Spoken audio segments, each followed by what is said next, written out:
Hello everybody, this is Mr. Rob and welcome back to episode number 62 of the Cleveland Spiders franchise here on MLB The Show 21. Today we're going to take another break from our Major League squad for the 10th edition of Down on the Farm. We take a look at our minor league systems, the teams, as well as some certain players. Now today we have AA opening day, so we're going to see how the Akron Rubber Ducks do in their first game of the season. They have a couple of prospects to take a look at, starting with catcher Bo Naylor, a 6'9" overall B potential, the younger brother of Josh Naylor, who could very well be our catcher of the future. Next up, a player that we've taken a look at in a previous edition, actually down the farm, number 7, Carson Tucker, our first round pick back in 2020 out of Mountain Point High School in Phoenix, Arizona.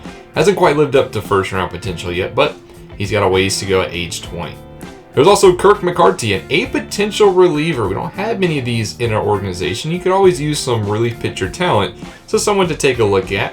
And then Derek Garce, last year's second round pick out of South Carolina. He's already made it up to AA, so the 21-year-old out of the pen will also be someone to look at. And on the mound for the Rubber Ducks today will be 66 overall B potential Josh Wolf.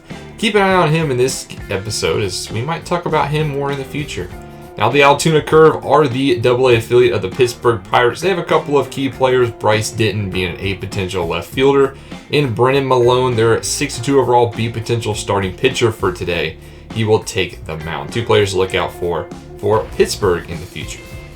Now we head out to Canal Park, the home of the Akron Rubber Ducks, the actual home of our team. Remember, we use real stadiums here in this series. If you're excited for this one, make sure you drop a like and subscribe down below, especially if you want more franchise content as AA begins their season. Starting off in the first inning, G1 Bay is up first, and he hits one into left field, but Oscar Gonzalez makes a diving grab. That's a great way to start the season. To the second inning now, Wolf walks Mason Martin to start the inning for the Altoona Curve. That brings up Rodolfo Castro, and he walks him as well, so Wolf putting some early trouble for himself here in this half inning. Blake Sabol is up next. 1-0 pitch, hits it down the right field line. This one's going to be trouble. As runner on third, Martin is going to round and come home, and Altoona strikes first here. In the second, still nobody out. Very next batter hits one over to second base, and they're actually going to try to come home with it. That's probably not the wisest decision, as the runner scores and nobody's out. It's 2-0 Curve. Weston Wilson up next, hits this one into right field, 3-0 Curve, still nobody out. Next up, Anthony Jimenez, first pitch swinging, cracks one deep left field. Gonzalez is back at the track, and he makes a grab over his shoulder.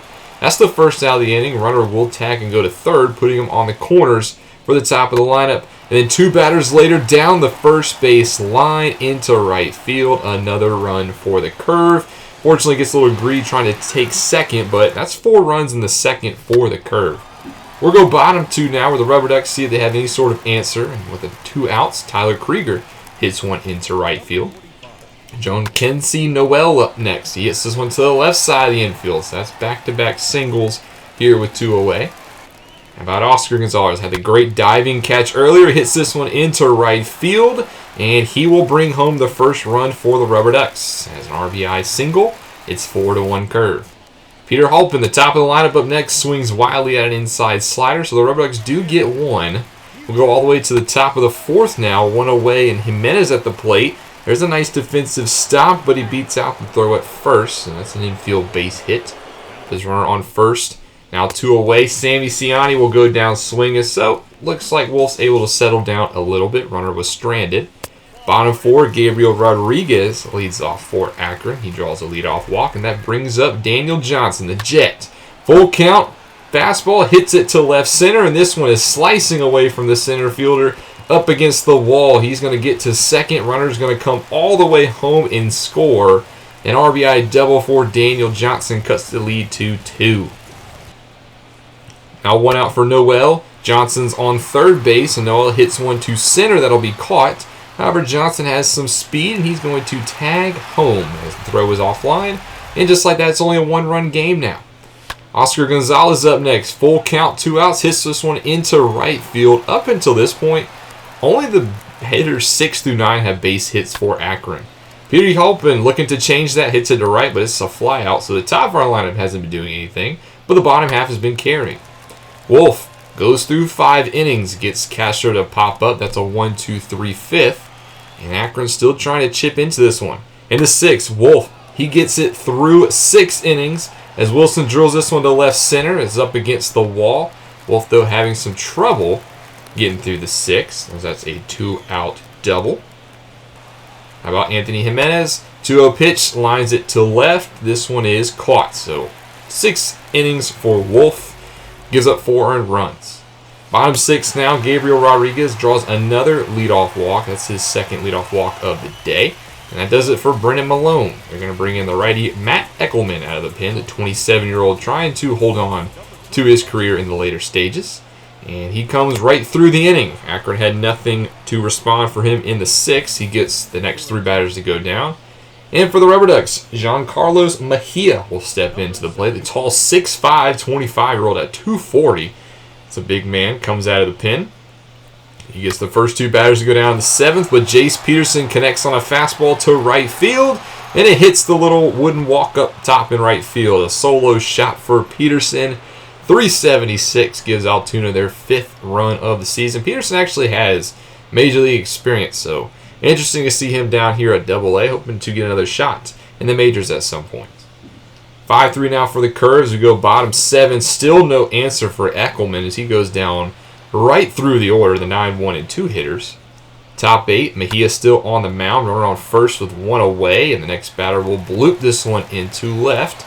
So Mejia putting himself in a little bit of trouble here in the 8th inning. How about Weston Wilson up next? He hits this one blooped into right field, back-to-back base hits. The runner's going to come around and score. And the Curve have pushed their lead back out to 3.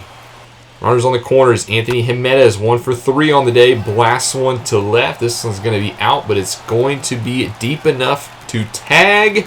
Cutoff throw is in time, however, so they gun him down at the plate. That saves another run.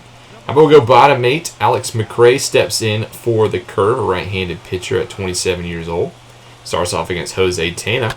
First pitch swinging, hits it into right field. That's a leadoff base hit. Just what you need if you're Akron. How about Bo Naylor? He's been quiet today, 0 for 3 on the day. 1-0 fastball connects, but hits it right to the center fielder. So just an unlucky day for Naylor. He starts his year off 0 for 4. Gabriel Rodriguez up next, 2-2, gets a nice slider, hits it deep to center, and it's gone over the wall at the batter's eye. A 2-run shot for Gabriel Rodriguez. That's a nice display of power to take it to straightaway center for 404 feet. So that's a 2-runner for the Rubber Ducks. It's now a 6-5 ball game as they cut it back within 1 here in the 8th inning, still not giving up. How about Tyler Krieger, 2 away now, 1-1 for McRae. Gets him to pop up a fastball. So, Rubber Ducks, they're down by 1 going into the final frame. See if Altoona can get any sort of insurance runs. Mejia gets the first one to hit a laser to short. And with that pitch, that'll actually do it for Mejia. And in comes Derek Garst, the 2nd-round pick last year out of South Carolina. Former Gamecock, go Cox. Steps in. He's tasked with getting the final 2 outs of the ball game. Sam Ciani is up first, 1 for 4 on the day. A nice diving stop, gets it, and that's the 2nd out. Good defense shown again by the Rubber Ducks.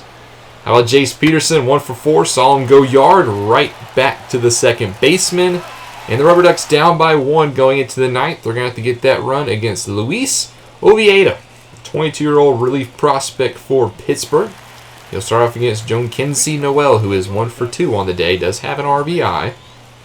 1-0 pitch to Noel. Gets a nice fastball, covers a lot of the plate, pushes it to deep right, but it stays in the ballpark. It's allowed out number 1.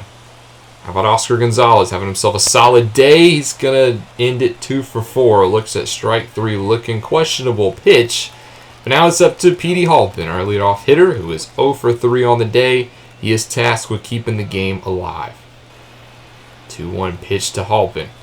It's a high fastball. He gets underneath it. This one is going to be popped over to short.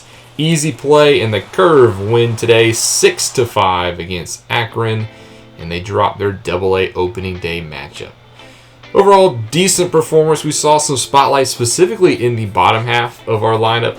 Wolf got off to a rough start. The Pen did okay. Garst got through the inning, which is nice to see. Mejia did give up a run late. But Wolf gets the loss, Oviedo gets the win, and Malone does get the win. Blake Sabol as your player of the game, 3 for 4 with 2 doubles in this one. So that does it for the AA portion. Next episode, we're going to have a 3-game series in Baltimore, followed by a 3-game series against our division rival Kansas City Royals at home. That'll be next episode. I hope you guys enjoyed this edition of Down on the Farm, though. Make sure you leave a like and subscribe down below, especially if you want more franchise content. This is Mr. Rob, and I'll see you in the next one.